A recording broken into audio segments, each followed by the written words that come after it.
सरकारच्या देखील बरेच लोक सामील आहेत आणि बर. त्याच्यामुळं त्या लोकांना एक विश्वास झालेला आहे की आपलं कुणी काही वाकडं करू शकत नाही. माणूस जर ड्रग इन्स्पेक्टर उद्या झाला, तो 40 आणि 50 लाख रुपये देऊन जर परीक्षेचा अधिकारी होणार असला तर तो उद्या खालनं पैसेच कमवणार आहे ना. तो बरोबर. ड्रग इन्स्पेक्टरची भूमिका, त्याचा रोल तो काय प्रामाणिकपणे करणार नाही, कारण की त्याच्या अंगात प्रामाणिकपणा नाहीच आहे. काही एक गाडवे नावाचा ग्रस्त आहे, त्याचे मुख्यमंत्री भाजपाचे आमदार अभिमन्यू पवार यांच्यासोबत फोटो आहेत. अभिमन्यू पवार यांचे ते निकटवर्ती असल्याचं सांगितलं जातं. तशी चर्चा आहे.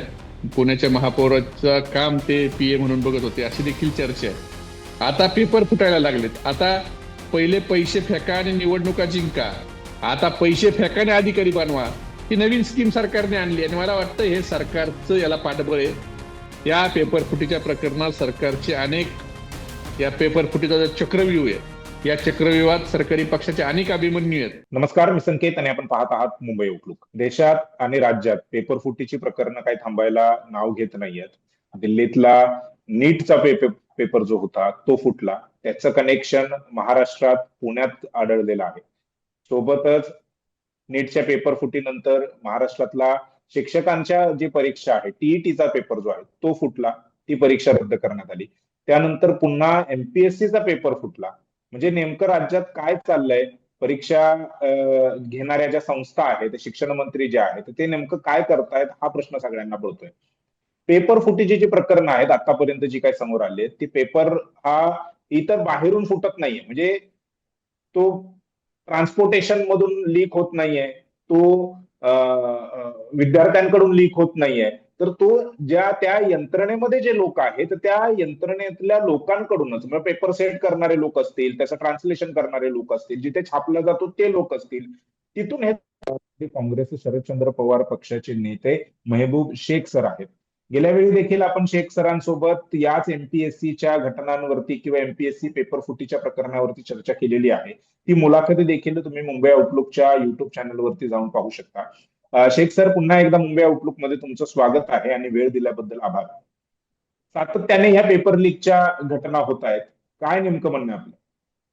नाही, असं आहे की सातत्यानं पेपर लीकच्या घटना होत आहेत.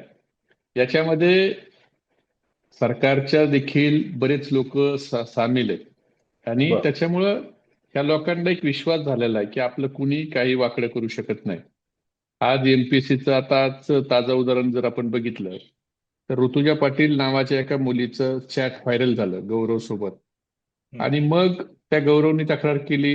एक ऋषिकेश गांगुर्डे नावाच्या मुलाने तक्रार केली. त्या चॅटमध्ये क्लिअर कट पेपर हा दिसत होता, फुटलेला आहे तो पेपर त्या चॅटमध्ये आहे.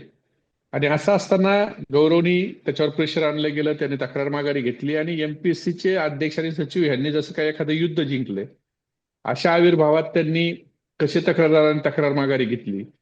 आणि जो गांगुर्डे ऋषिकेश हा कसा नापास झालाय म्हणून तो कसा बदनाम करतो एमपीएससीला, आणि एमपीएससीला बदनाम करणाऱ्यावर आम्ही कशा कठोर कारवाई करू, अशा दमदाटीची भाषा ही एमपीएससीने केली. मुळात म्हणजे विद्यार्थी घाबरला पाहिजे. आणि आता राहुल गांधी येऊन गेल्याच्या नंतर, त्यांच्या स्टेजवर ते सगळं झाल्याच्या नंतर मुळात एमपीएससीला तक्रारीची गरज नाही. ज्या वेळेला एवढा पुरावा समोर दिसतोय धडधडीत, त्यावेळेला त्यांनी सुमोटो ऍक्शन घेणं स्वतः ऍक्शन त्या घेणं ठिकाणी गरजेचं आहे. गरजेचं आहे. पण दुर्दैवाने तसं झालं नाही आणि एमपीएससीचे अध्यक्ष आणि सचिव हेच याच्यामध्ये इन्व्हॉल्व आहेत की काय, अशी आता शंका घ्यायला वाव त्या ठिकाणी मिळतोय. काही एक गाडवे नावाचा ग्रस्त आहे, त्याचे मुख्यमंत्री भाजपाचे आमदार अभिमन्यू पवार यांच्यासोबत फोटो आहेत. अभिमन्यू पवार यांचे ते निकटवर्ती असल्याचं सांगितलं जातं. तशी चर्चा आहे. पुण्याच्या महापौराचं काम ते पीए म्हणून बघत होते अशी देखील चर्चा आहे. आणि मग त्या गाडवेच्या देखील मिसेसला 1 वर्षापूर्वी एक परीक्षा झाली, तिच्यात 10,270वी रँक मिळाली आणि कालच्या परीक्षेत डायरेक्ट 31वी रँक मिळाली. म्हणजे आणि आता एमपीएससीच्या अध्यक्षाचं मी आज एक ट्विट केलं की एमपीएससीचे अध्यक्ष जे आहेत त्यांनी 47 लोकांना ट्विटरवर फॉलो केलं आणि त्याच्यात देखील त्यांनी भाजपाचे आमदार अभिमन्यू पवार यांना फॉलो केलेलं आहे. म्हणजे अर्थात त्यांनी कुणाला फॉलो करावं काय हे त्यांचा विषय. 288 आमदार आहेत. विधान परिषदेचे 78 असे मिळून एक 336च्या आसपास आमदार महाराष्ट्रात आहेत. तर त्यांनी काही ठराविक आमदारांना फॉलो केलं, त्याच्यात अभिमन्यू पवार आहेत. आणि गाडवेला जिथं पेपर मिळाला अशी चर्चा आहे, तिथं देखील अभिमन्यू पवारांचं कनेक्शन येतंय. म्हणजे आता हा योगायोग आहे का, ये रिश्ता कुछ कहलाता है. असे अनेक प्रश्न विद्यार्थ्याच्या मनामध्ये खरं तर एमपीएससीच्या अध्यक्ष आणि सचिवाला एवढ्या गंभीर घटना 99च्या नंतर झाल्यावर, शेवटी एमपीएससी हे काय बघा, ही एक अशी संस्था आहे ज्याच्यावर लाखो विद्यार्थ्याचं भविष्य अवलंबून आहे आणि विश्वास आहे. बरोबर. बरोबर. त्या विश्वासाला केवळ तडा जर केवळ जात असेल, त्या विद्यार्थ्यांचंच भविष्य नाहीये, तर महाराष्ट्राच्या प्रशासकीय व्यवस्थेचं देखील भविष्य त्यांच्यावरती अवलंबून आहे. 100%. आता जर अभ्यास न करणारा माणूस जर ड्रग इन्स्पेक्टर उद्या झाला, तो 40 आणि 50 लाख रुपये देऊन जर परीक्षेचा अधिकारी होणार असला, तर तो उद्या खालनं पैसेच कमवणार आहे ना. तो बरोबर. ड्रग इन्स्पेक्टरची भूमिका, त्याचा रोल तो काय प्रामाणिकपणे करणार नाही, कारण की त्याच्या अंगात प्रामाणिकपणा नाहीच आहे. तो अधिकारी होतानाच भ्रष्ट आणि करप्ट मार्गाने झालेला आहे. त्यामुळे मी 50 लाख घातले तर मी त्याचे 5 कोटी 10 कोटी कसे कमविल आणि इथून पुढे भ्रष्टाचार मी कसा जोरात करील, हम्म. हेच करणार आहे. आता बरोबर. एमएमआरडीएच्या परीक्षेचं देखील मी सांगितलं, एक ट्विट केलं. एमएमआरडीच्या परीक्षेमध्ये काही मुलं अशी आहेत की ज्या मुलांना अक्षरशः बीएमसीच्या ज्युनियर इंजिनिअरच्या परीक्षेमध्ये त्यांना 100 पैकी 7.5 मार्क मिळाली. आणि आता मात्र एमएमआरडीएच्या परीक्षेमध्ये 200 पैकी 200 मार्क मिळाली. म्हणजे एक वर्षात असा काय जादुई बदल झाला की 200 पैकी 200 मार्क ह्या मुलांना मिळाली. ती परीक्षा देखील टीसीएसनी घेतली. तिथं देखील प्रचंड मुलांच्या मध्ये अस्वस्थता आहे की काही ठराविक सेंटरमध्ये अशा पद्धतीनं त्याच सेंटरच्या मुलांना 198, 200 पैकी 200, 200 पैकी 198, एक विद्यार्थी त्याला 198 मार्क मिळाले. त्याला मुंबई बीएमसीच्या परीक्षेत वर्षभरापूर्वी 8.5 मार्क मिळाले. म्हणजे असे जे काही अफलातून निकाल येत आहेत, याच्यामुळं सध्या विद्यार्थी प्रचंड अस्वस्थ आहे, कष्ट करणारा, मेहनत करणारा. कारण पालकामध्ये देखील अस्वस्थता निर्माण झाली की आपण व्याजाने पैसे काढतो, आपल्या मुलाला परिस्थिती नसताना शिकवायला पुण्याला पाठवतो, एमपीएससीची तयारी करतो, परीक्षेची तयारी करतो, आणि पेपर काय होतोय तर फुटतोय. आणि हे पेपर फुटला, फार कल्ला झाला म्हणून पेपर रद्द केला. रद्द केला ही काय, त्या विद्यार्थ्याची मानसिक जो त्रास झाला, त्याचा जो मनस्ताप झाला, त्याचा जो विश्वास उडालाय, याची किंमत कोण मोजणार आहे. त्याचे कष्ट घेतलंय, त्यांनी मेहनत घेतली, वर्षानुवर्ष हे मुलं अभ्यास करतायत ना. आणि शेवटी युवक हा देशाचं भविष्य आहे. हे भविष्य जर तुम्ही करप्ट करायला निघाला तर उद्याचा महाराष्ट्र, उद्याचा देश आपण काय करायला निघालोय. असे करप्ट अधिकारी उद्या हे जर मुलं इंजिनियर झाले, ज्याला 7.5 मार्क मिळाली, अरे आता तो इंजिनियर झाला तर तो मिसिंग लिंक सारखेच प्रोजेक्ट उभा करणार ना. तो जे प्रोजेक्ट उभा करील ते प्रोजेक्ट काय पुढची परिस्थिती असणार आहे, तिथं किती लोकांच्या जीवाला धोका निर्माण होणार आहे त्याने जर एखादा प्रोजेक्ट इंजिनियर म्हणून उभा केला. म्हणून आपण नेमकं काय करतोय, टीईटी मध्ये आता शिक्षक, टीईटीचा पेपर फुटतो. शिक्षक तर हा आपल्या समाजातला फार मोठा कणा आहे. म्हणजे डॉक्टर, वकील आणि शिक्षक ह्यांच्याकडे बघायचा समाजाचा दृष्टिकोन वेगळा आहे. तर त्यात एखादा डॉक्टर चुकला तर एखाद्या पेशंटचा जीव जातो, एखादा वकील चुकला तर फार फार एखाद्या निर्दोष माणसाला शिक्षा होते, पण एखादा शिक्षक चुकला तर पूर्ण पिढी येणारी बर्बाद होते. आणि अशा शिक्षकाचे पेपर देखील जर हे आतापर्यंत जर सुरक्षित ठेवू शकत नसतील, आतापर्यंत आमदार खासदार फोडायचे, आता तुम्ही पेपर फोडताय, आता पेपर फुटायला लागलेत. आता पहिले पैसे फेका आणि निवडणुका जिंका, आता पैसे फेका आणि अधिकारी बनवा, ही नवीन स्कीम सरकारने आणली. आणि मला वाटतं हे सरकारचं याला पाठबळ आहे. या पेपर फुटीच्या प्रकरणात सरकारचे अनेक, या पेपर फुटीचा जो चक्रव्यूह आहे, या चक्रव्यूहात सरकारी पक्षाचे अनेक अभिमन्यू आहेत आणि त्यांचंच बळ आहे. त्याच्याशिवाय हे पेपर फुटू शकत नाहीत. एमपीएससीचा सहसचिव जर अटक होतोय तर सहसचिवाच्या संमतीने थोडा पेपर फुटतोय. हे पेपर फुटण्याचं प्रमाण हे सचिव अध्यक्षाच्या संमतीशिवाय होऊ शकतं का, हा प्रश्न महाराष्ट्रातल्या विद्यार्थ्याला. बरोबर. नाही, परंतु आता कायदा पण आणलाय ना, केंद्राचा कायदा आलेला आहे. तो कायदा आता राज्यांमध्ये लागू होणार आहे. राष्ट्रपतींची स्वाक्षरी त्याच्यावरती झालेली आहे. मग कायदा असताना पण आता म्हणजे कायद्यामध्ये अगोदर पण कायदा होताच, परंतु त्या कायद्यामध्ये आता काय बदल केलेले आहेत आणि सरकारचं असं म्हणणं आहे की कडक नियम त्याच्यामध्ये टाकलेले आहेत, त्यामुळे आता पेपरफुटी थांबणार आहे. आता कायदा केल्यानंतर पण असं जर होत असेल तर मग पुढे काय होणार? शेवटी काय, कायदा केला आणि तुम्ही चोरच जर त्या खुर्चीवर बसवला तर तो चोरी करणारच ना. त्याला माहितीये मला चोरी करायची, त्याला चोरीचे रस्ते पण माहिती आहेत. आज ऋतुजा पाटीलचा जर चॅट व्हायरल झाला नसता तर आज हे सगळे बोगस लोक ड्रग्ज इन्स्पेक्टर झाले असते ना. बरोबर. हे बाहेर आलं असतं कारण हे काय सांगतात पुरावे द्या. अरे विद्यार्थ्यांनी शंका उपस्थित केल्या, तक्रार केल्या, त्याच्यावर चौकशी करायची जबाबदारी ही पोलिसांची आयोगाची आहे ना. विद्यार्थ्याला काय तुम्ही तुमचे कॉल डिटेल, तुमचं रेकॉर्ड, तुमचं सीडीआर हे काय विद्यार्थ्याला भेटणार आहे का?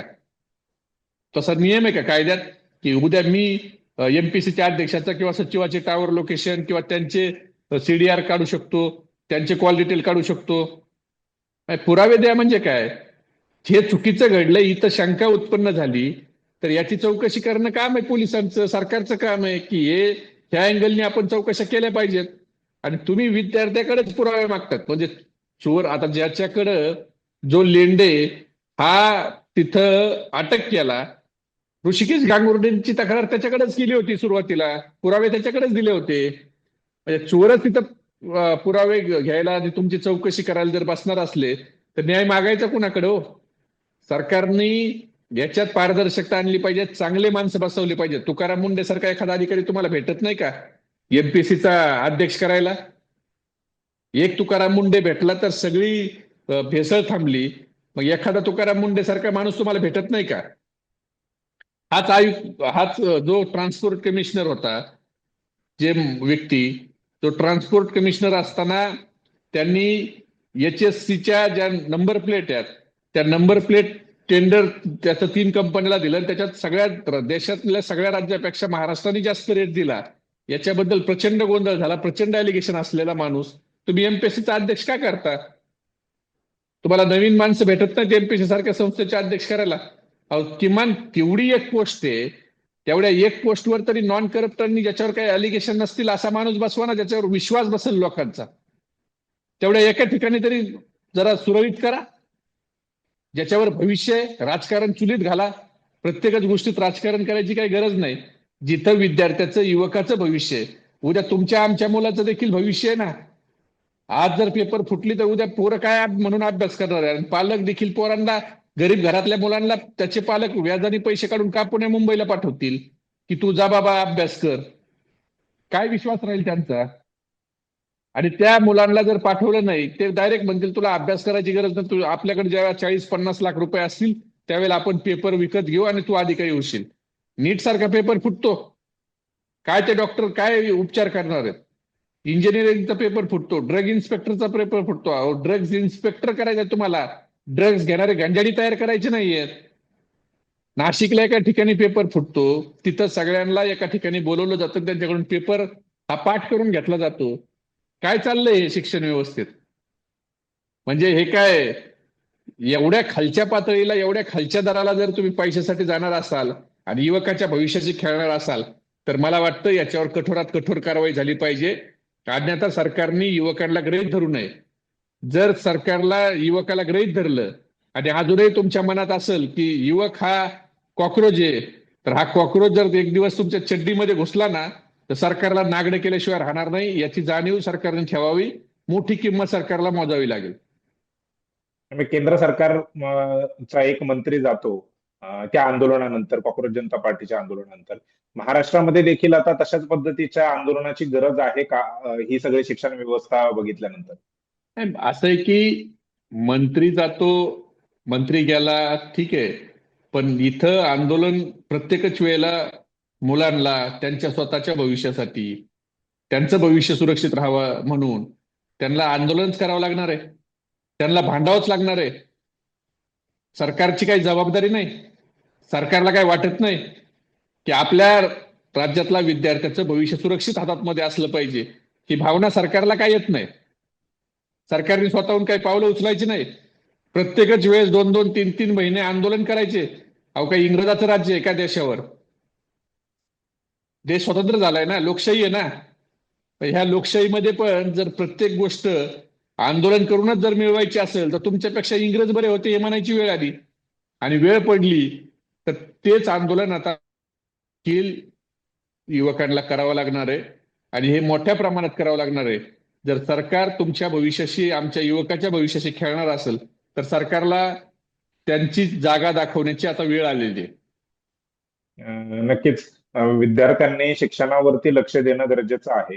परंतु अशा पद्धतीचा जर कारभार सरकारकडून होणार असेल तर विद्यार्थ्यांना आंदोलनाशिवाय पर्याय नाहीये.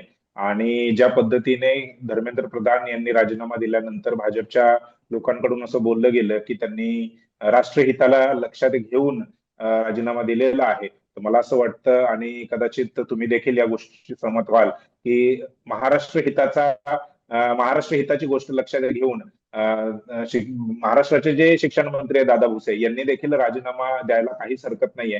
कारण त्यांच्या कार्यकाळामध्ये ह्या सगळ्या गोष्टी होत आहेत. त्यामध्ये भाजपचा देखील सहभाग आहे असं देखील आपण म्हणताय.